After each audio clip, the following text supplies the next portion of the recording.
Gentlemen, thank you, James Rhodes, for joining me. I appreciate it. No, it's good to be here. We're super pumped. I'm from Cleveland Fest. It's this weekend. You guys are co-headlining. The lineup's stacked at one of, and I don't like to give bias to any one like venue in Northeast Ohio or Cleveland, but Jacobs is pretty sweet. Like being on the river like that. It's pretty high up on the list. Right? Yeah. Oh my God. Yeah. You ever see the ships go by? Yeah. Yeah. They'll go by during the shows. They'll go by, just randomly. And it's how do you guys handle that? Like, I mean, it hasn't happened yet, but like, is that something you've discussed as a game plan? Like, what happens if do we have a good ship bit ready to go?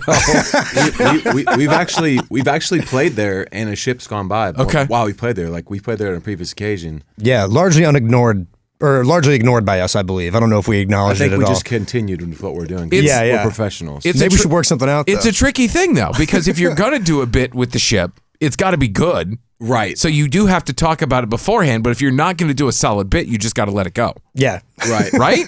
Right. No, we just let it happen.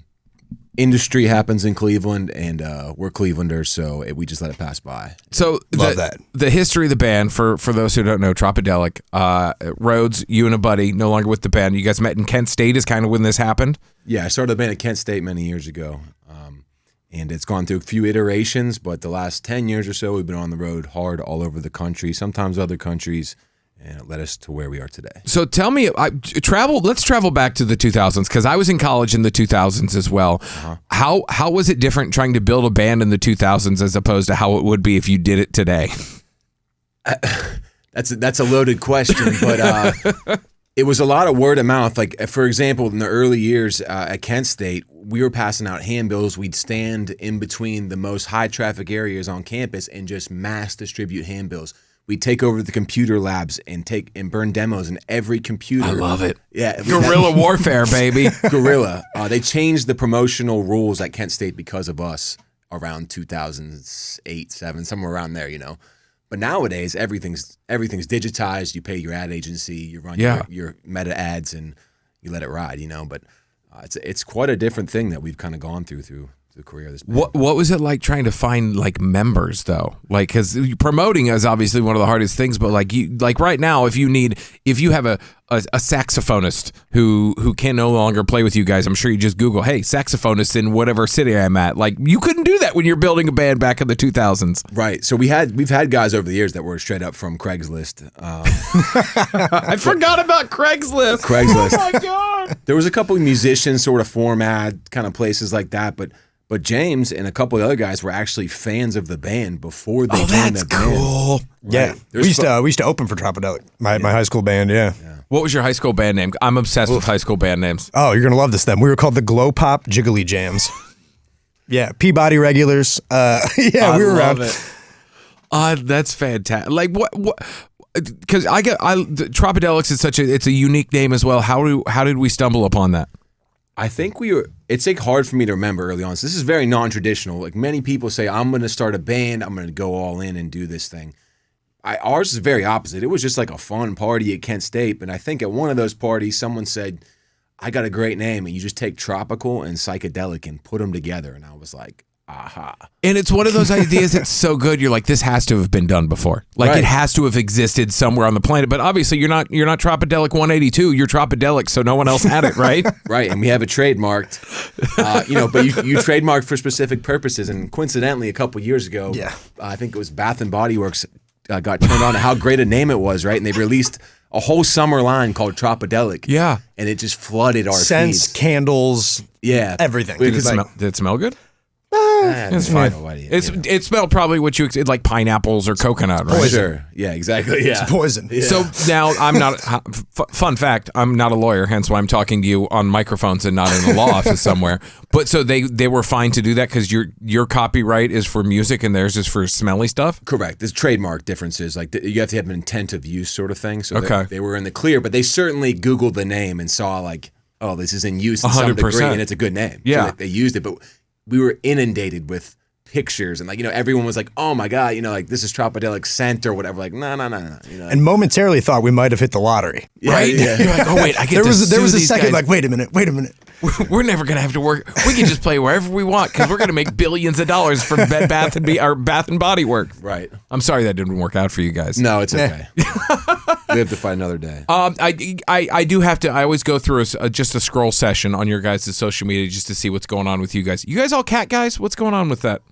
Have you not been on your TikTok It's recently? a split decision. Yeah, that video blew up. Honestly, that video has more views than anything we've like worked on in our entire lives, which is kind of crazy. But, Yeah. Yeah. So you discovered cats, but then you also got kicked out of a cat cafe. There's a cat theme that's. I think we're just animal people. James is an animal guy. Yeah, more I'm a than big most animal of us, guy. Yeah. Is So, cat your go-to? I'm a new dog dad. Oh, a new So, dog. Tell me about the Yeah, new pup. my sweet baby Angel Mila. She's a German Shepherd. Yeah, she's the best. We go Does to the she park travel every with day. you guys, or No, not with us. But Yeah. we take her. Me and my girl take her in the car all the time and run around. love it. So You got pets at home, Rhodes? No, just a small human pet. He's 3 years old. He started pre-K today. Oh, Very excited. congratulations! How wow. are you doing with that?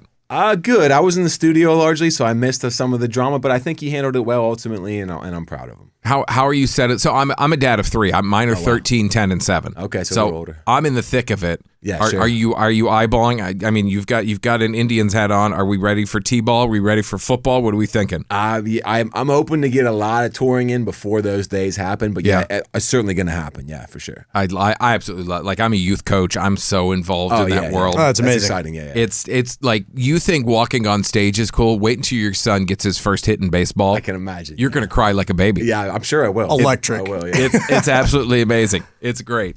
So I mean, you guys being from Cleveland, I've got some Cleveland things I always like to ask just Clevelanders, for those, you know, who are consuming this and they're not from here, to learn a little bit about, you know, stuff like that. So the one I always ask is what is your, and I'll give you my answer before you guys give yours. What is your Cleveland hot take? And mine being that A Christmas Story absolutely sucks. That's my hot take. So it could be something you hate. It could be something that you actually love that most people don't, that's Cleveland related. Anything like that. Any Cleveland hot take? You want to go first? You go ahead. Well, I mean, there's obviously like Cleveland being the butt of jokes. So, you know, like admittedly, I grew up in Western Pennsylvania, but I went to Kent State and I've stayed here ever since, and I've lived longer. No, you saw the greener pastures, and you're like, we don't need to go back to Pittsburgh. I didn't want to go back. You home. even said Western Pennsylvania too. You didn't even say Pittsburgh. I choose my words wisely. I love it. I'm a poet. Yeah. Anyway, if you're using Cleveland as the butt of jokes, Yeah. you're thinking about life the wrong way. Ooh. Because this is, and I've traveled the country 10 times over. There's very few places that are as sensible and affordable and practical as Cleveland, Ohio, and there's very few of them. And so much so that I have family that lives internationally, and not whether it's good or bad, they are drawing attention to Cleveland as a real estate market and an investment market in Asia. Like that's how big of a market Cleveland is, for those same reasons I said it, you know, affordability and being practical and so forth. So if you're passing judgment on Cleveland, you're looking at life through the wrong lens. Dang. I was expecting a silly, like, Burtman's mustard kind of sucks. And you just got so deep, and I love it. I'm here for it. Good luck, James. Yeah, all right. My Cleveland hot take is that if you think you need a bigger city or there's nothing going on in your city, then you're locked up and you're not going out and meeting the right people and doing those things. I mean, the amount of people that like leave the Midwest to go elsewhere and stuff is crazy, but it's like the music scene, the art scene here, the cultural stuff going on, like Cleveland is like a serious hub and there's something to do every night. And if you don't think so, you're not looking for it. You're a loser. Like, Yeah. get out of your own way. Well Are said. you kidding me? Yeah. See, you guys said it so poetically and politely, and I'm just like calling people names over here. Don't mind me. So one thing I'm obsessed with, I love the musical process as far as making a song, and I know every song's made differently, so I'm not going to ask like, oh, do you have a go-to or anything like that? But tell me about how Out There came together, because I just love hearing the story of that genesis of a song, because I know some people just riff, or I have this idea, or I saw this flower out in the metro parks and it made me think of this. So how did this one come together? It was originally like the piano line came from our keyboardist Rob, and it was just immediately I was just like, that is so catchy. And I think we we're on the road a lot, so we have to use our time wisely. So during sound checks and stuff, we'll be like, oh, I'll play that lick, and let's try to work on that a little bit. And I think during one of those checks, I sort of came up with the "We'll find it all," kind of in between his piano line, and it just came together sort of organically, which we find the best ideas do come. That's the way they come together. Oh yeah. If they don't come from a natural point, they usually don't hit. So. But that's how that one kind of came to fruition. Do you guys kind of believe in the saying that the best songs are actually the songs that are written in like 10 minutes and not like 10 hours? 100%. Yeah. There's such good examples of that. I watched a documentary about Cleveland legend Kid Cudi, who he took that approach for much of his stuff. There's that Juice WRLD. He used to write hits in 2 minutes. Oh, dude. That dude was just different. Right. Yes. Just different. So nowadays, I take that as a sign that directs kind of where we go as far as like, okay, if nothing's coming to mind right now as far as melodies, maybe this ain't the one. Let's move on. Well, it's one of those things, and you see it more and more because it seems like everyone is some sort of entertainer now, whether they're musical, whether they're on the radio, whether they're an influencer selling pants, right? There's a show business to about everything, and people, I think, are starting to realize, at least people consuming the content, the authenticity. That's what's going to come above everything else. Real moments, right? Yeah. You can have a real moment about selling pants on TikTok that will sell way more pants than some guy doing some sort of inauthentic bit. So I think that kind of goes in that with that writing a song in 10 minutes. It's because it comes from an authentic place as opposed to let me shoehorn this idea into a song because I want to make a song about whatever. 100%. People crave authenticity. Mm-hmm. That's like what, and it's not hard to understand why in the world we're living in. Yeah. It's like they want real Mm-hmm. because they're inundated with the stuff that isn't real. You can't turn your phone on and know if something's 100% real or not. It's tough now. Right. It's only getting harder. It's exactly. Yeah. So I always love to ask artists this question about musical albums when they were young because this is my theory. I feel that the bulk, call it the main bones of our musical opinions and tastes come from when we're about, I'm going to say, 13 to 16 years old. Makes sense, yeah. Right? So what were you guys bumping album track for track when you were that age that you still remember to this day? Battle of Los Angeles, Rage Against the Machine. Yeah. And that inspired, like anytime you pick up an instrument or touch a mic, is that you start from that place and kind of... Yeah, I think so. I mean, over the years, I think like the aggression and stuff involved with that is like toned down a lot. But Yeah. I mean, like just that, like back to it again, just that really authentic, passionate place. Yeah. Yeah, it made me a lyrics guy. I love it. What about you? I think one of the first albums I had around that age was Green Day's Dookie. To not age myself, but I remember like asking my mom some very poignant questions about what words meant because I heard them in Green Day songs from Dookie. She didn't like that too much. I think it ended up in the trash can pretty quick, but great record though. Still, A lot of broken CDs in the house, but worth it. yes, But 100% worth it. Yeah. That's fantastic.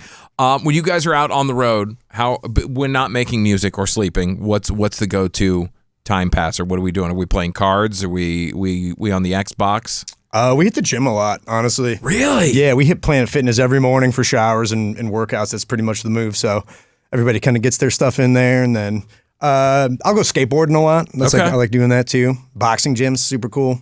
Hit up Dang. different stuff around town. I love it. What are you guys traveling? Are you got the big? What are you traveling in these days? So we're like through and through like Cleveland. So we have like an industrial space that we like build out our own rehearsal space into. We build our own rigs. We travel in like a bus.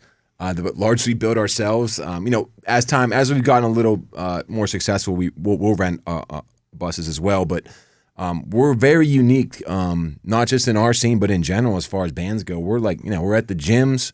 We're like up and out and like where we need to be and just on top of our business. There's not to say we didn't have our party years, we certainly did, but we're very DIY and I love it. pick What a yourself Cleveland up. way to be Yeah, too. yeah, I mean, 100%, just right. Cleveland through and through. It's like we're going to do it all ourselves. We don't need your this, that, and the other. We're going to get out there. We're going to do it, and we're going to do it at a different level. Yeah, our bass player Pags like built out our trailer, built out the buses. We make our own bunks. There's a little kitchenette area. He'll fix the bus himself. Like, I mean, it's like So where our compound is what we call it is, we largely, if you park out in the lot, it would not be an uncommon situation to have your catalytic converter taken. twice. Twice James has his taken. So we're Cleveland through and through. Like we did this all the hard way. Like no Paid one the was, tax. we're not industry plants. No one gave us anything on a silver platter. We did this hard and long. You know, like Well, and those are the careers that last the longest, right? Right. Call them industry plants, call them the one-hit wonders, call them whatever you want to call them. Yeah, they're going to do that. But you guys are out there making art every single day in an authentic way, and that resonates with the consumers. You know what I mean? Yeah. we Well, for a hope, long yeah. time too, there was like no love for whatever our style of music is like in this part of the country. So it was like just years and years of getting out and around and like bringing that culture back here. I love it. It's because I'm going to put it in this box, but you can don't let me put anything in a box you don't want in a box. It's kind of like that SoCal rock. Sure. But not rock. But I mean, it's a sound it makes me think of, I lived in California for years, and I will give you a let's call it just for the sake of an argument, a June 14th in Cleveland over any sunny day in California, like that perfect Cleveland summer day. Sure. Let's go. You know what I Yeah. mean? Where it's like at peak time, it's like 80, the sun's out, we're in the water, but by the time the sun goes down, we're at a bonfire because that's how we do it. But like that's the type of music I want to hear is what you guys make on that perfect summer day. Am I off? No, that feels good. I'll take it. Yeah, ever since the onset of the band, through different iterations and so forth, the idea was always like give them something positive, something bright. In particular, in a place where sometimes it isn't so sunny and bright. Right. We'll be sort of like the torchbearers in a way, a lighthouse, however you want to describe it. But it's like James said, we kind of had to pave our own way in this, not just in like Cleveland, but the entire Midwest. There's not a whole lot of what we do. So we were tilling the earth for many years, And someone's got to do it. Yeah. Someone's got to put that I don't know farm words. What is that called? Plow. Not a hoe. I don't know if I can say it on the radio. Plow, Yeah. Hoe you can say if we're talking about the garden tool. That's right. Gotcha, If we're gotcha. referring, anyways, that's beside the point. Now that I know you guys, you start your day at Planet Fitness. I don't know if this question will have a good answer or not, or an answer at all. Because when I think on the road, we're stopping at gas stations. It's snack time. What's your guys' convenience store snack time order? Well, it's rough out there. It's rough Real out rough. there. Yeah, we're like exclusively at Pilots and Loves. Okay. I mean, I never want to eat Subway again in my life. Never again. I don't mean anything by it, but I mean, I'm sorry if they're a sponsor. yeah, it's just over consumption. You can only take so many footlongs. And Yeah. then never. Oh boy. Oh wow. That Set wasn't- ourselves I up. didn't mean to do that. I didn't mean to do that. Yeah. I did refrain myself from saying you can only take so many 12 inchers, but then I said footlongs, and that's even worse. Well, I was gonna say I like those big Slim Jims at the gas station too, so now I don't know where to go. Any non-phallic food you want to talk about, Rose? So if you spend we've literally spent 10 years on the road, like pretty hard on the road. So I know the ins and outs of almost every product on the shelf at these truck stops. Cause like I said, we're like regimented. So when we do stop, we got 10 minutes. Like we're not sitting there, so I know where to go, what to find. And there's very few options, but like a bag of nuts, a kombucha that some of them have now, I'll get a coconut water or stuff like that. But there's very little to eat at these places that if you want to eat healthy. Yeah, no, you have very little options. Right. Is there still a food that you love from your childhood that you will still consume today? Like I'm still a Mountain Dew guy. It's a Mountain Dew Zero now, but Right. like I still love a good Mountain Dew. Is there a food or a drink that you still got to get every once in a while? Those Flips chocolate covered pretzels.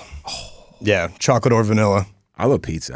A good slice of pizza. I wish they had better New York pie around here. That's what I would. Okay. Yeah, it's hard to find. in What's missing from? I mean, I know what a New York pie is, but what do we think we need to tweak to make a Cleveland pie more New Yorky? There's a legitimate New York pie place down in like Stowe. Like I don't know if there is an actual New York style pizza like on the whole east side of Cleveland where I live. Like I struggle to find like pizza that's like kind of like that around me anywhere. They got better stuff over here in like downtown Lakewood, but Sure. east side, please open like a New York style pizza place. You heard it here first. Rose is gonna come find you That's right. and hunt you down. And be a patron, and I'll come there all the time. There it is. Please open one. We got it all set up. Let me so I'm just referring to my notes that I wrote too small. I was going to ask what Cleveland thing do you want to explain? Do you have to explain to non? Oh yeah, no, that makes sense. Yeah. What Cleveland thing do you have to find yourself explaining to non-Clevelanders all the time that they don't get? I don't know. Oh, sorry. Go ahead. You know what like a big uncultured one is that we're on Central Time. Oh, people think that? True that. Oh yeah. Yeah. Oh, yeah. Really? Yeah. Like if you don't come, we're in. They call us flyover country. Yeah. For those so people don't. like in the grand scheme, they don't have any idea what's going on here. Like this could might as well be like the Dakotas to them. Like they think this is on Central Time. Like no. They probably think the whole state's flat and it's just corn. Right. Yeah, stuff like that. Like It's kind of like an inverse to the question, but we're one of like the few cities that you go to where everybody's just wearing merchandise for the city. That's like not like it's not it's not a sports team, it's not anything. It's just like Cleveland versus everybody. Yes. And I love that. Honestly, we'll come home and I'll like see somebody walk by in like a Guardians hat and I'll be like, "Oh, no way, you're from like, well, of course you are." Like what are we doing? We're here in Cleveland, not like forget. that's such a good point. That like, that's such a big 10, 20 years ago, everyone those city like sort of loyalty stores popped up with the merch. Sure. Yeah. But here in like Youngstowns and stuff like that, there's like it's like indicative of something. Like people want to rep Pride. We have Cleveland. Pride. And I discovered this when I didn't live here for about 5 years. Everyone knows someone from Ohio. Yeah. Oh yeah. Yeah. Like it's wild. It's wild how many people are known. Like, I went to got a friend from Browns Cleveland. backer bar in Portland. Yeah. Like a couple weeks ago. It's crazy. And anywhere you go to, if you say you're from Cleveland, people get excited and they want to talk about who they know. And like, it's really wild. I'm just happy they stopped asking about LeBron all the time. I no hate against LeBron. I'm just, Thank you for everything. Yeah, we appreciate you. You're the best in the world. But thank you.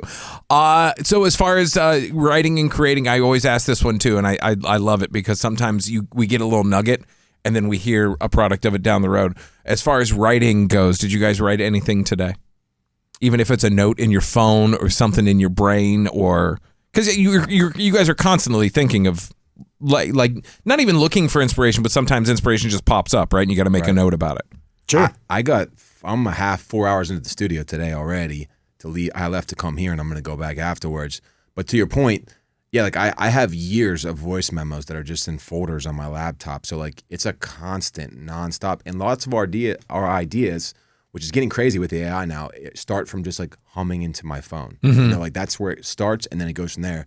Now you can put that idea into an app and it gives you the stems for the files. It writes the whole song and gives you everything. I got advertised me yesterday, actually. I'm like, oh my God, this is where this is led to now. But to answer your question in short, yes, constantly. Just always writing something. Always something, yeah. Always in the voice memos. Yep. That's great. I love it. What question did you hope that I would ask you today if I didn't already ask it? About I'm from Cleveland Fest on Saturday. Let's go. Let's go. I love it. You got to hit the plug. I'm from Cleveland Fest this weekend. Jacob's Pavillion. It's all going down on Saturday. Let me just because it's a stacked lineup. I mean, Austin Mills, Tropidelic, Evie Rook, Chelsea Pastel, Connor Michael Smith, Mary Jo. This is all from the Dome, guys. I'm not reading it over here, I promise. Just AJ, the Monday program. It's absolutely insane. How do the people need to prepare for I'm from Cleveland Fest? What do they need to do? Do we need to hydrate? Is there wardrobe requirements? What do you want the people to do? They're yours now. Come ready to party. The full day is stacked. My boy Nadim's playing, like you said, Just AJ. It's a full day of music. It's going to be crazy, and at one of the coolest venues in the whole city. So definitely stay hydrated and come out and check out some culture. And it's a first-year event, so come show your pride for the city of Cleveland and the artists and the culture of Cleveland by turning out Saturday at I'm from Cleveland Fest, baby. There it is. Rhodes, James, Tropidelic.